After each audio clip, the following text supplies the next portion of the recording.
मुलाकात में आप सभी दर्शकों का स्वागत है। आज हमारे साथ हैं प्रदेश की उद्योग मंत्री शकुंतला रावत जी।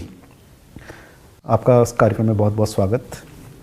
आप 2 बार की विधायक हैं, पहली बार मंत्री बनी हैं और पहली बार में ही आपको इंडस्ट्रीज जैसा एक महत्वपूर्ण विभाग मिला है। क्या चुनौतियां और क्या संभावनाएं आपको इसमें नजर आती हैं?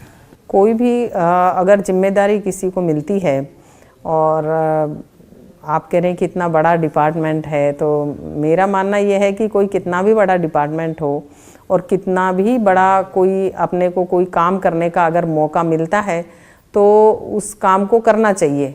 और बड़ा मान के नहीं, उसको अपना कर्म मान के, धर्म मान के अगर व्यक्ति काम करेगा तो वो उसके लिए बहुत आसान हो जाता है वह कार्य। राजस्थान के मुख्यमंत्री सम्माननीय अशोक गहलोत जी ने जो मुझे जिम्मेदारी दी है तो कुछ ना कुछ सोचकर ही दी होगी, और मैं सरकार का इसमें मेरे दोनों विभागों में ये चाहती हूँ कि सबसे अच्छा नाम रोशन हो। 2 डिपार्टमेंट आपके पास हैं और अभी हम बात करेंगे उद्योग की।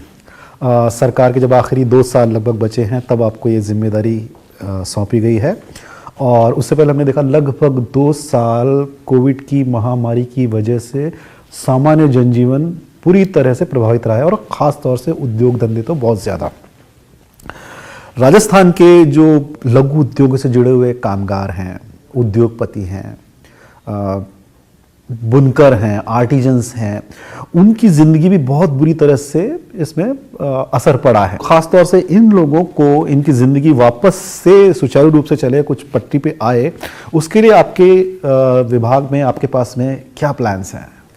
जो कोरोना वैश्विक महामारी, जिसमें भी राजस्थान के मुख्यमंत्री महोदय का जो प्रबंधन था, क्योंकि हम पूरे भारत देश में इन्वेस्ट राजस्थान में गए, तो राजस्थान की जो योजनाएं थी, जो मुख्यमंत्री महोदय का एक बीमारी को कंट्रोल करने का जो कि कोई भूखा नहीं सोएगा, कोई पैदल नहीं चलेगा, तो ऐसी जो योजनाएं, निरोगी राजस्थान, चिरंजीवी राजस्थान, तो उसको लेकर के पूरे देश में हमारे राजस्थान का नाम है।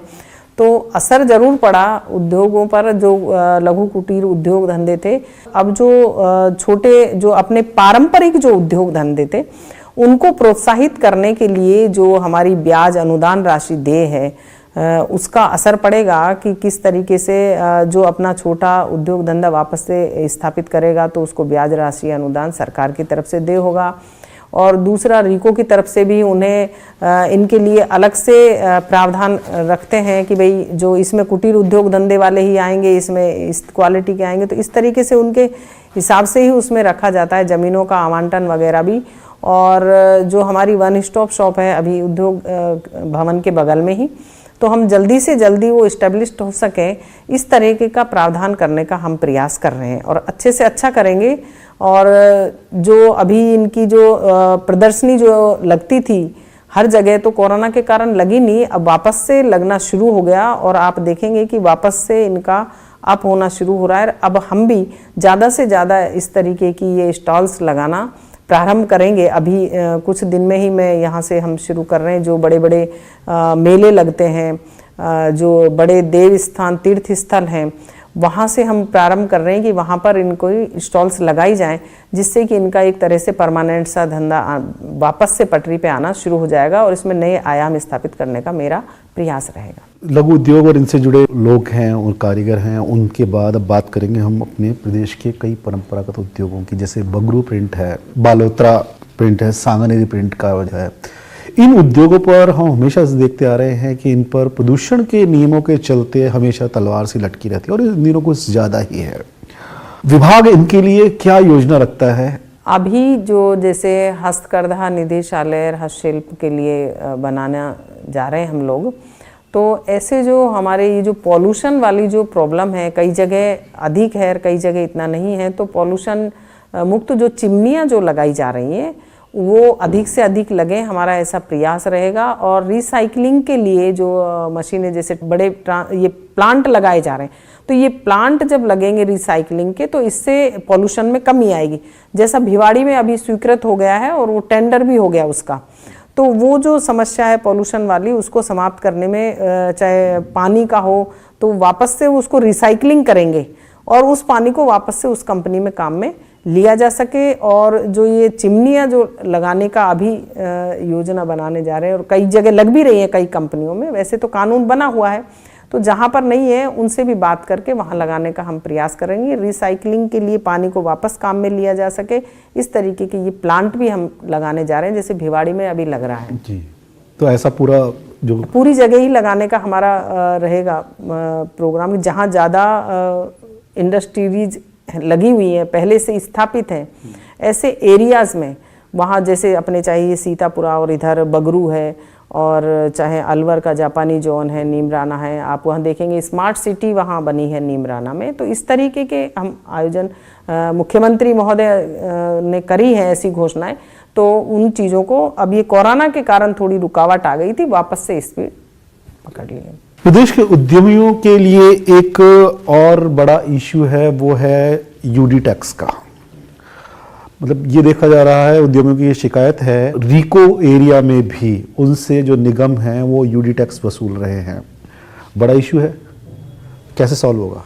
ये इशू मेरे सामने भी आया है, सारे कंपनी वाले जो उनके अध्यक्ष हैं और वो सारे मेरे से मिले थे, जैन साहब और वो सभी लोग, तो कि आया कि इशू मैंने कहा हम बात करेंगे।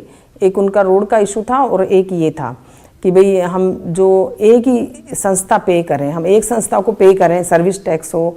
तो फिर मैंने कहा कि भाई उनसे पूछा गया कि भाई कौन कौन आपसे ले रहे, तो उन्होंने कहा कि हमसे ये नहीं ले, हम इसको रिको को दे रहे हैं।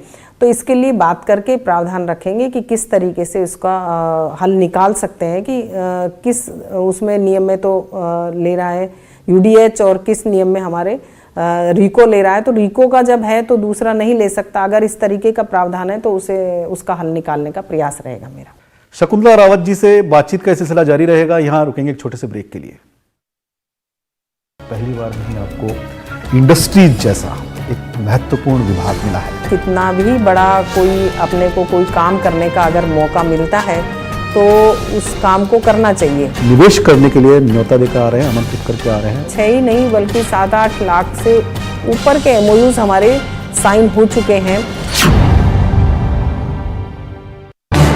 इस न्यूज हेडलाइंस के प्रायोजक पेट सफा आयुर्वेदिक जूस, पेट सफा हर रोग दफा।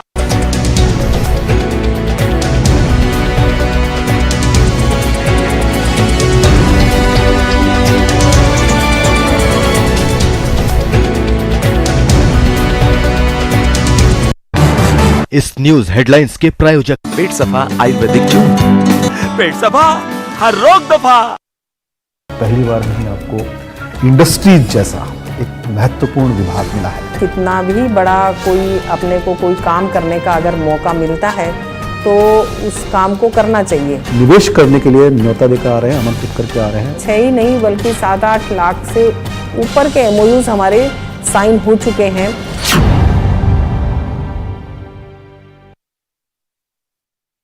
ब्रेक के बाद आप सभी का खास मुलाकात में एक बार फिर से स्वागत है। हम बात कर रहे हैं प्रदेश की उद्योग मंत्री शकुंतला रावत जी से।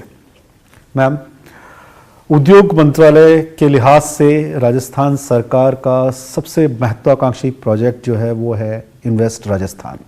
अब तक की जो प्री इवेंट हुई हैं जिसमें आप देश और विदेश में जाकर के इन्वेस्टर्स को राजस्थान में निवेश करने के लिए न्योता देकर आ रहे हैं, आमंत्रित करके आ रहे हैं, क्या अपॉर्चुनिटी आपको अभी और नजर आती है इसमें और क्या चैलेंजेस हैं? राजस्थान के मुख्यमंत्री सम्मानीय अशोक गहलोत जी का जो विजन है, जो सोच है, जो विचारधारा है, वो ये है कि राजस्थान में ज़्यादा से ज़्यादा इन्वेस्टर्स आएं और अपनी कंपनियां स्थापित करें और राजस्थान के युवा और महिलाएं आत्मनिर्भर बनें।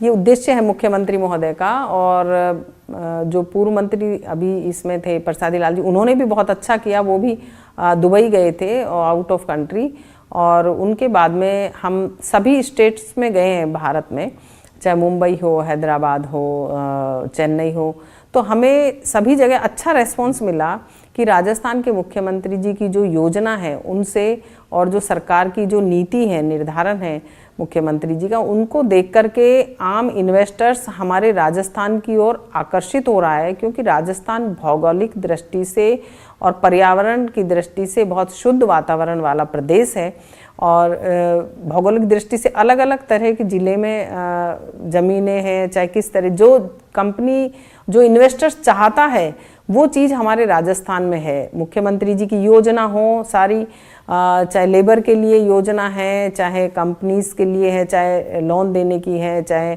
उनको सब्सिडी देने की है, ब्याज देने की है, सारी सुविधाएं अवेलेबल कराना, हमारे यहाँ श्रमिक आसानी से मिल जाता है। तो ये इसको देख करके राजस्थान की ओर इन्वेस्टर्स आकर्षित हो रहा है। मुख्यमंत्री महोदय का विजन पूरा हो रहा है। रोड शो के जरिए आपने देखा होगा 6 ही नहीं बल्कि 7-8 लाख से ऊपर के MOUs हमारे साइन हो चुके हैं।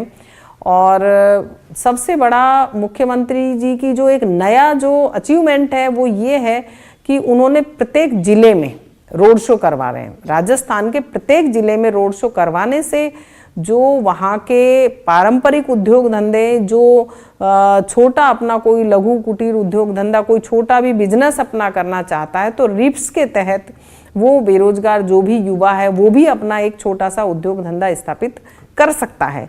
तो जिले में करना ये एक नया अचीवमेंट है। ये तो अभी कोरोना ओमिक्रॉन आ गया तो समिट राजस्थान पर एक तरह से थोड़ा रोक लग गई, सरक गया आगे, नहीं तो बाकी आप देखते कि हमारा जो होगा एक अलग तरह का मुख्यमंत्री महोदय का विजन पूरा होगा। राजस्थान का इन्वेस्टर्स किस तरीके का होगा, कंपनियों का आप देखेंगे जब समिट होगा कि ऐसा कोई नहीं है कि घोषणाएं हो जाएंगी। आपने भी बताया 7 से 8 लाख करोड़ रुपए के समझौते हो चुके हैं। असल बात है निवेश को धरातल पर लेकर के आना। पिछली जो सरकार थी उन्होंने रिसर्जेंट राजस्थान किया था और मेरे पास जो आंकड़ा है उसके हिसाब से 3.38 लाख करोड़ के समझौते उस टाइम हुए थे, लेकिन धरातल पर कितना है? सिर्फ 15%। तो एग्जीक्यूशन जो है वो केवल 15% का था। आपको क्या उम्मीद लगता है कि आप जितने भी, अभी काफी टाइम है, 8 से ज्यादा भी जाएगा, आपको कितना लगता है कि इन्वेस्ट राजस्थान में जो MOU होंगे उनमें से कितने % धरातल पर आ पाएंगे? हमारे 8-9 को ही क्रॉस करेंगे। आप देखेंगे जिले वाइज हो रहे। हमारी सरकार ने, हमारे मुख्यमंत्री जी की जो सोच है जो धरातल से शुरू हुई है, तो हमेशा नीचे से ही पेड़ ऊपर बढ़ता है। तो हमारी शुरुआत धरातल से है कि जिले से जो छोटा इन्वेस्टर्स आएगा, जो अपने पारंपरिक जो उद्योग धंधे उन्हें स्थापित करेगा और उसको सब्सिडी जो दी जाएगी सरकार की तरफ से, जो लोन है, चाहे ब्याज राशि जैसे 25 लाख पे लघु कुटीर उद्योग प्रोत्साहन योजना में अगर वो लगाता है तो उसे 8% ब्याज अनुदान राशि सरकार देगी। तो इस तरीके से 5 करोड़ पे 6%, 10 करोड़ पे 5%।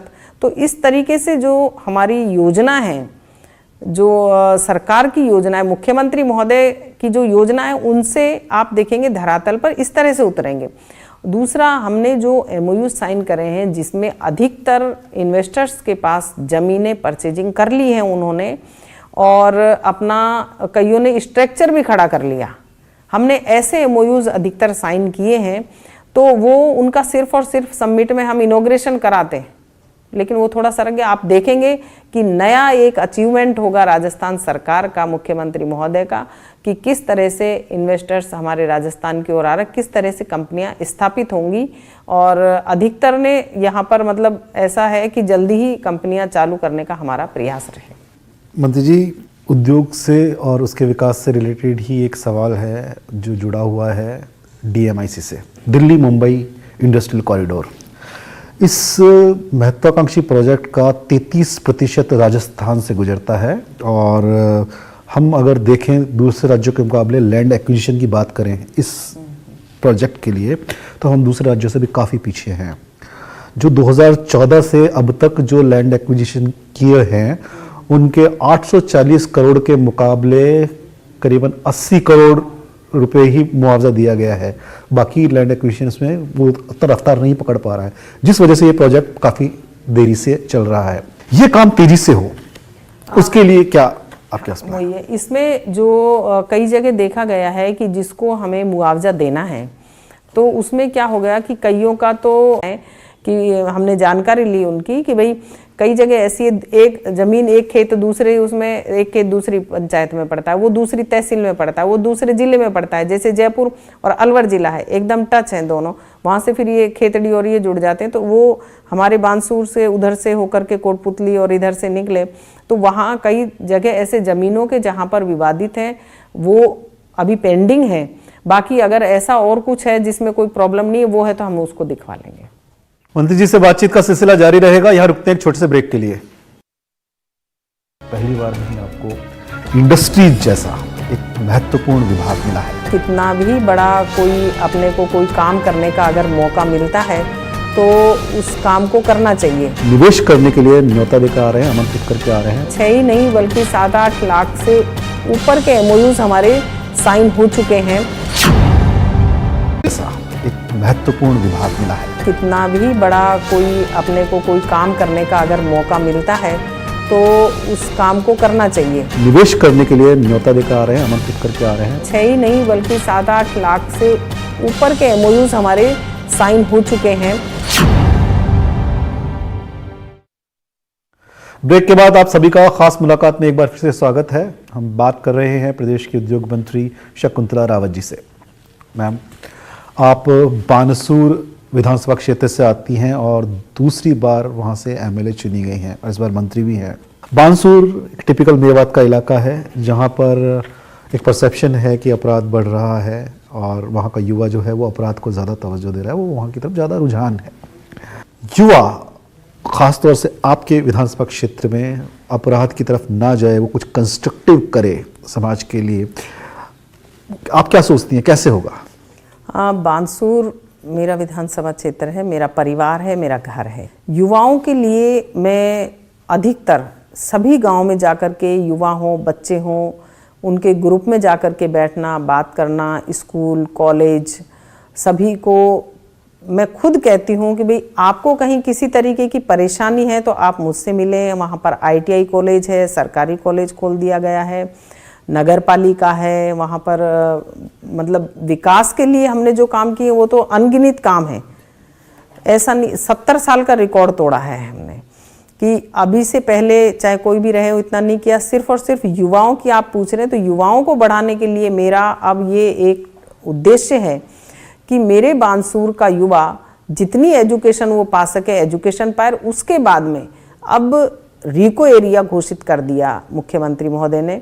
उसके बाद में वहाँ नई नई कंपनियाँ स्थापित हों और जो युवा है वो अपने छोटे छोटे कुटीर उद्योग धंधे स्थापित करे, ये मेरा एक विजन रहेगा। और कंपनियाँ ज़्यादा से ज़्यादा खोलें और कंपनियों में युवा वहाँ का काम करे, क्योंकि बानसूर में पहले चारों तरफ से डबल रोड नहीं था, तो वो डबल रोड बनाना सब जगह। बानसूर अब लगता है कि कोई कस्बा है। नगर पालिका बनाना हो, पर्सनल मंडी हो, ACJM कोर्ट हो, अस्पताल क्रमोन्नत करना हो, नारायणपुर ब्लॉक में तहसील बनाना हो, SDM उपखंड बनाना हो और बिजली पानी के AEN बिठाना हो, एक्शन। तो इस तरीके का मेरा यही टारगेट रहेगा। नई CSC क्रमोन्नत करवाना हो, हरसोरा को जैसे करवाया, और PSCs खुलवाना, स्कूलें क्रमोन्नत करवाना। सारी अधिकतर जो स्कूल में बच्चे, इसीलिए मेरा ये उद्देश्य था कि ज़्यादा से ज़्यादा क्रमोन्नत हो जाएं तो बच्चे ज़्यादा से ज़्यादा सरकारी स्कूल में एडमिशन ले सके। गांव का बालक स्कूल में ही पढ़ता है सरकारी में, तो इसलिए युवा को सुधारने का ही ये एक मेरा उद्देश्य था कि सब जगह बालिका और बच्चे पढ़ें और ऐसी प्रवृत्तियों पे रोक लग सके। और डिप्टी ऑफिस मैंने इसीलिए खुलवाया अभी, और आगे भी पुलिस प्रशासन वहाँ सतर्क रहे। इस तरीके से 3 मेरे थाने लगते हैं, एक नारायणपुर है, एक बानसूर है, एक हरसोरा है, और डिप्टी ऑफिस बानसूर में खुलवाया है और अलवर के तहत आते हैं। तो इस तरीके का ये जो माहौल है उसको चेंज करने के लिए जब युवाओं को रोजगार मिल जाएगा। एक तो अपराध इसलिए बड़ा, हरियाणा नज़दीक पड़ता है हमारे वहाँ। सबसे बड़ी ये है कि हरियाणा और दिल्ली और उधर से गुड़गांव वो नज़दीक सीमा लगती हुई है, ऑन रोड, बहरोड, और इधर से सीधा आदमी, और रोड भी बढ़िया हुए। तो इस तरह से ये जो बाहर का व्यक्ति जो प्रवेश करके वहाँ के लोगों को प्रभावित करते हैं उस पर रोक लगाने का मेरा प्रयास रहेगा। तो बानसूर की कई समस्याओं की जड़ ये भी है कि वो हरियाणा और दिल्ली से जुड़ा हुआ है। एक और चीज है कि बानसूर जो है वो नेशनल कंजर्वेशन जोन में आता है। वहाँ किसी भी चीज के लिए NGT से एनवायरमेंटल क्लियरेंस सर्टिफिकेट लेना पड़ता है।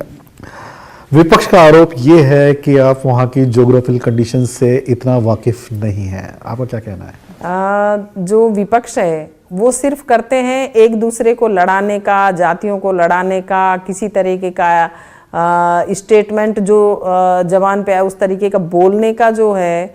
तो ऐसी जातिगत राजनीति से बड़ी मुश्किल से हमारे यहाँ बानसूर में निजात मिली है, क्योंकि अब 36 कौम बानसूर में बसने वाला हर व्यक्ति, ये जो एनसीआर वाली बात है, तो अभी जो नया एक कानून बनने जा रहा है जिसमें कि भिवाड़ी तक शायद रहेगा एनसीआर, हमारे यहाँ बानसूर को टच नहीं करेगा, और उसमें भी कोई परेशानी नहीं है। जो बानसूर में जो काम हो रहा है, जो अभी कई बच्चों ने जैसे तेल मिल स्थापित करी, उन्होंने लगाई मुख्यमंत्री की योजना के लिए, योजना से प्रेरित होकर के, तो उनको कोई परेशानी नहीं आई, हमने उनको तुरंत स्वीकृति दिलवा दी। और जो अब कह रहे हैं कि इस तरीके का कर रहे हैं काम ये, और सीधा आरोप लगा रहे हैं कि भाई असत्य झूठ बोल रहे हैं।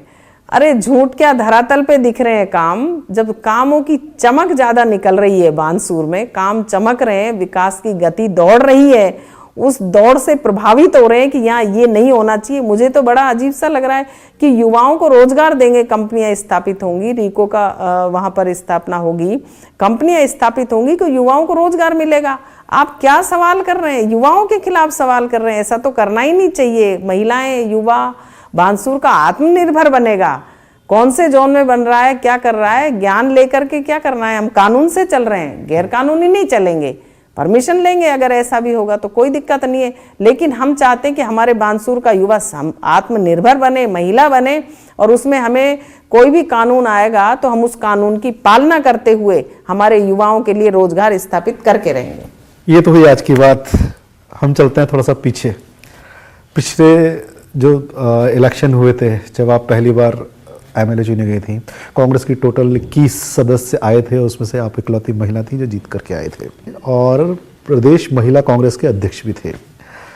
संगठन में काम करते हुए आपको लगा कि आपको सरकार, सत्ता की तरफ जाना चाहिए, क्या मंशा थी?